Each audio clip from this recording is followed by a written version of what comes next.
매일 성경과 함께하는 오늘의 큐티 시간입니다. 3월 12일 오늘의 말씀은 마태복음 20장 1절에서 16절입니다. 천국은 마치 품꾼을 얻어 포도원에 들여보내려고 이른 아침에 나간 집주인과 같으니 그가 하루 한 데나리온씩 품꾼들과 약속하여 포도원에 들여보내고 또 제3시에 나가보니 장터에 놀고 서 있는 사람들이 또 있는지라 그들에게 이르되 너희도 포도원에 들어가라. 내가 너희에게 상당하게 주리라 하니 그들이 가고 제6시와 제9시에 또 나가 그와 같이 하고 제11시에도 나가보니 서 있는 사람들이 또 있는지라 이르되 너희는 어찌하여 종일토록 놀고 여기 서 있느냐. 이르되 우리를 품꾼으로 쓰는 이가 없음이니이다. 이르되 너희도 포도원에 들어가라 하니라. 저물매 포도원 주인이 청지기에게 이르되 품꾼들을 불러 나중 온 자로부터 시작하여 먼저 온 자까지 삭슬 주라 하니 제11시에 온 자들이 와서 한 데나리온씩을 받고는 먼저 온 자들이 와서 더 받을 줄 알았더니 그들도 한 데나리온씩 받은지라. 받은 후 집주인을 원망하여 이르되 나중 온 이 사람들은 1시간밖에 일하지 아니하였거늘 그들을 종일 수고하며 더위를 견딘 우리와 같기 하였나이다. 주인이 그 중에 한 사람에게 대답하여 이르되 친구여 내가 내게 잘못한 것이 없노라. 내가 나와 한 데나리온의 약속을 하지 아니하였느냐. 내 것이나 가지고 가라. 나중 온 이 사람에게 너와 같이 주는 것이 내 뜻이니라. 내 것을 가지고 내 뜻대로 할 것이 아니냐. 내가 선함으로 내가 악하게 보느냐. 이와 같이 나중된 자로서 먼저 되고 먼저 된 자로서 나중되리라.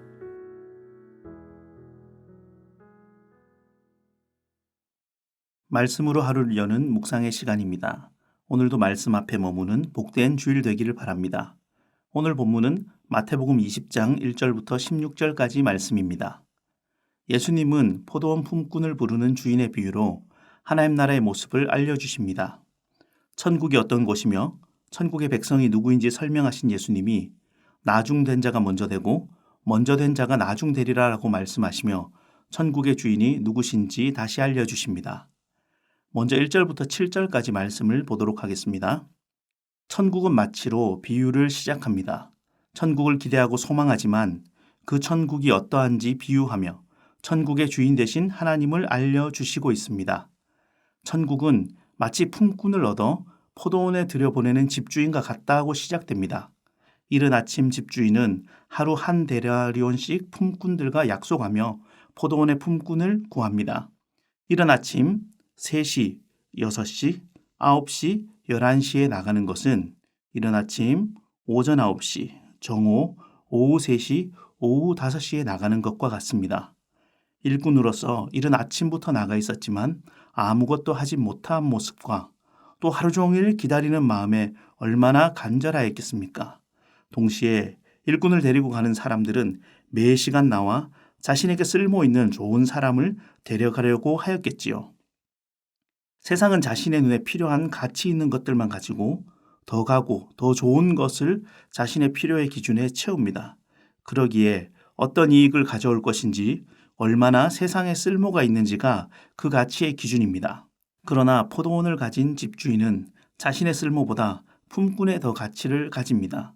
심지어 하루가 다 지난 시간에도 남아있는 품꾼을 데려가는 것으로 보아 일의 효율이 아니라 품꾼의 필요를 채우시는 주인의 모습으로 비유됩니다. 이런 주인은 세상에서 찾기 힘듭니다. 주인의 부름에 응답하는 자는 누구든지 주인의 포도원에 일할 수 있습니다.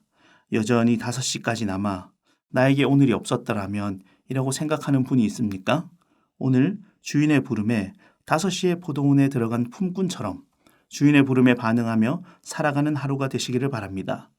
이어 8절부터 16절을 보겠습니다. 하루를 마치고 그 주인이 그 품삯을 주었습니다. 2절에 약속한 대로 한 데나리온씩 주었습니다. 나중에 온 자에게 한 데나리온을 주는 것을 보고 먼저 온 자들은 자신들에게 더 많이 줄 것을 기대했습니다.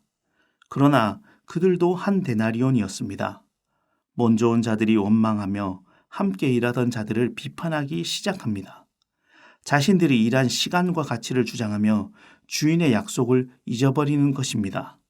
주인은 자신의 약속을 성실히 행하였습니다.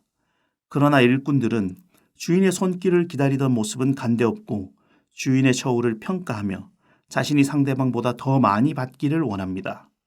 주인을 기다리던 일꾼에서 이제는 일꾼들을 판단하고 심지어 주인의 모습까지 비판하게 됩니다. 이에 주인은 내게 약속한 것을 주었다라고 선언합니다. 주인의 선함을 악한 자신의 기준으로 보며 주인 또한 악하다고 평가하겠느냐라고 말씀하시므로 주인이 누구인지 다시 상기시키십니다. 품꾼들은 자신의 가치로 선발된 것이 아니라 주인의 뜻에 따라 선발되는 것입니다. 그들이 한 일이라곤 주인의 부름에 대답한 일이 전부입니다. 그러나 어느샌가 그들이 자신을 불러주신 주인의 은혜에 감사하기보다 자신의 권리를 주장하며 약속보다 더 많이 받기를 원합니다. 그러나 주인의 밭은 은혜로 들어가며 은혜로 품삯을 얻는 것입니다. 일찍 오지 않았기에 적은 것이 아니라 주인의 약속에 따라 주어지는 주인의 은혜를 말합니다. 오늘 내가 먼저 된 자라 여기며 다른 이들을 시샘하거나 주인을 원망하지는 않았습니까? 포도원의 품꾼으로 들어옴이 은혜인 것처럼 오늘 하루 하나님의 은혜를 기억하며 감사하는 하루 되십시오. 함께 포도원에 있는 자들을 기억하며 서로를 세상의 시선으로 보는 것이 아니라 한 데나리온을 약속하셨으며 마지막까지 한 사람이라도 더 포도원에 들이기를 원하시는 하나님의 사랑을 기억하는 하루 되기를 바랍니다. 함께 기도하겠습니다. 하나님, 오늘 하루도 말씀으로 시작하게 하심 감사합니다. 이른 아침 일을 구하러 나갔으나 오후가 늦도록 선택받지 못한 자가 내 모습이 아닌지 돌아봅니다. 불러주심에만도 감격하고 감사하는 것이 우리의 시작이었는데 어느새 아침 일찍 온 종이 되어 주인의 사랑과 은혜를 잃어버린 듯한 내 모습을 봅니다. 품꾼이 주인이 되어 주인을 평가하지 않게 하옵소서. 은혜를 기억하는 이 하루가 되게 하옵소서. 나의 삶의 영역에서 하나님을 다시 기억하고 서는 주일 되게 하옵소서. 모든 말씀 예수님의 이름으로 기도하옵나이다. 아멘.